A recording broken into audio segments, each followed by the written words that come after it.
Had a very constructive day today.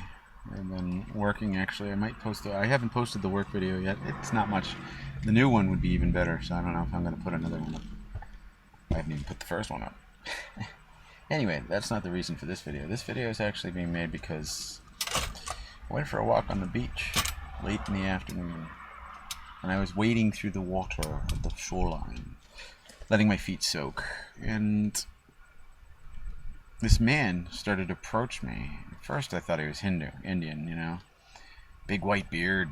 He starts walking toward me gently through the water, and I'm like, wow, I wonder what this guy's going to be all about. He comes up next to me. We both greet each other with big smiles, The warmth coming from this guy was something I haven't felt from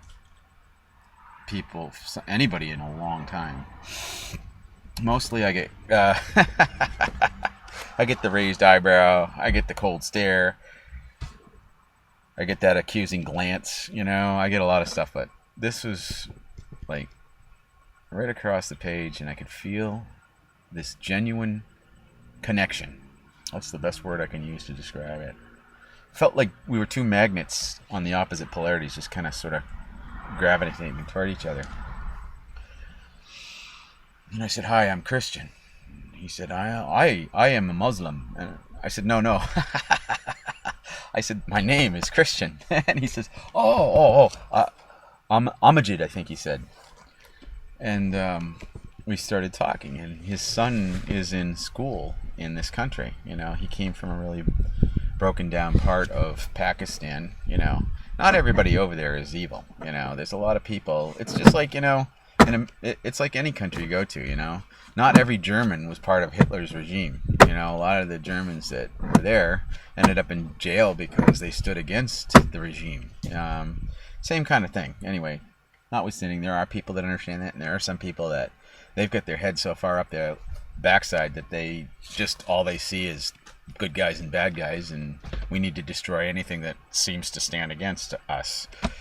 But notwithstanding, there was a genuineness, there was a spirit, there was a camaraderie, there was a brotherhood that passed between us. And the first thing I said to him was which is an absolute truth, no matter where you come from. The first thing I said to him was, God is one. There is one God. And that was where we built our conversation. What we want to put around that, and this is how I had the conversation with him. Whatever we decide we want to put around that becomes religion. There is one God. There is only one God. And Jesus taught us this too. When you pray, he didn't say, when you pray, come to me, I'll talk to the Father. He said, when you pray, go to our Father. And our Father who hears you, one God. One God. Okay? One. So this is the premise through which this entire conversation with this man was built. We established the fact that we both had the belief in that one God that created the heavens, that created the earth.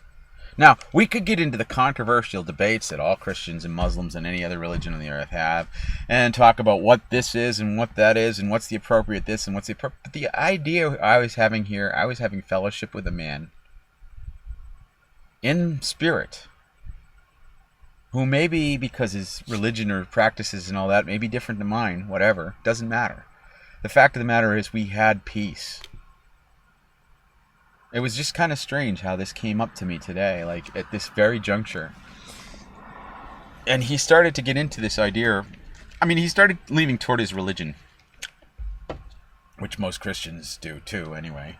But he was able to do something which most Christians aren't able to do, which I found quite profound. Which is the idea that they are allowed. He ceded ground to spiritual insight rather than promoting his religion or his belief. What I mean by this is that he started to share a little bit about, their systems of belief, and I just said, well, I believe it starts in my heart.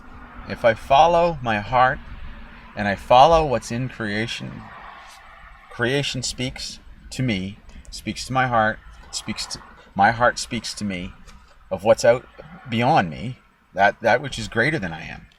And that is the Father, the one that created all this. Connecting to that. I said, that's where it is. And then he smiles, and he smiled, and he says, oh, you are so right. And he put his hand on my shoulder. He says, one of their great elders said that he first sees God in his heart, and then he's able to see God in everyone else. This, coming from a Muslim, I remember what Jesus said. Blessed are the pure in heart, for they shall see God. What does he mean by that? There's a lot of Christians that will, oh yeah, you have a pure heart. It means, then you're going to see God for yourself. And no, what it means is that if you have a pure heart, you're going to look around. You're going to see God in everybody. You're going to see God in everything. And religion becomes worthless because you're seeing God's Spirit in everything, in everyone. There isn't a person right now with the breath of life in them who isn't alive in God. You can say, well, some people are sick and terrible. And it's true. Some people are. But you know what? They live for the very same reason that you live. God's compassion and mercy is greater than our sin. And if it starts to have a limit, if we start to define limits on what God's love is capable of doing in our world for the people around us, as sick as we think they are, we are starting to limit God. We therefore limit what he can do for us. This is the measure being used against you. If you start to put limits on what God's love can do for the sick in this world, the twisted, the tormented, whatever, if you put limits on that, your God is controlled by you.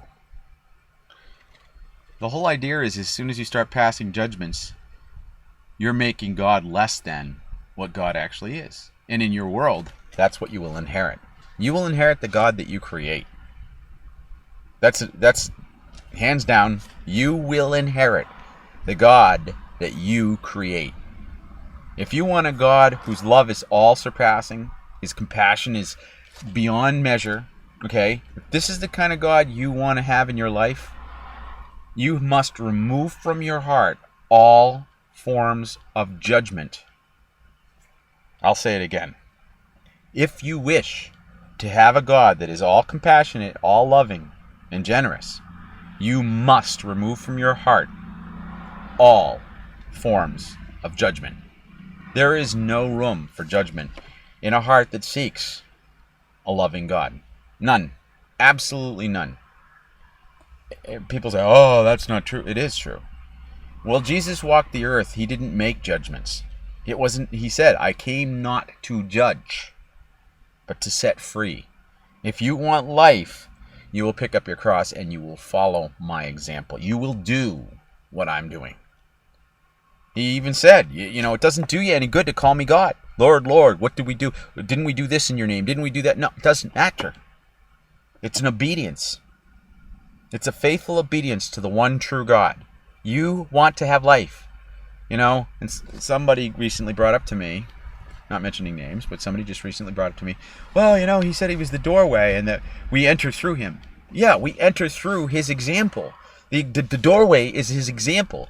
He set the perfect human example in flesh for us to follow through, to enter into it by following through with what he has asked us to come through with.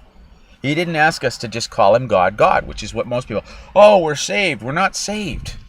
We enter into a way of life. We are born again into a new way of life. We are born again through the sacrifice he paid. Yes, he paid this sacrifice for what? What did he pay for it? So that this idea of animal sacrifice would stop.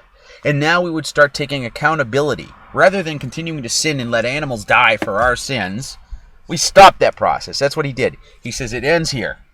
Now, what I need you to do, be perfect as your Father in heaven's perfect. Step up, pick up your cross, start to take responsibility, be accountable for what you're doing, and start to live the right kind of life. Is that not what he asked for? His own words. This is not something I make up. And it all started on the beach, talking to a Muslim. It's amazing. It's simply amazing.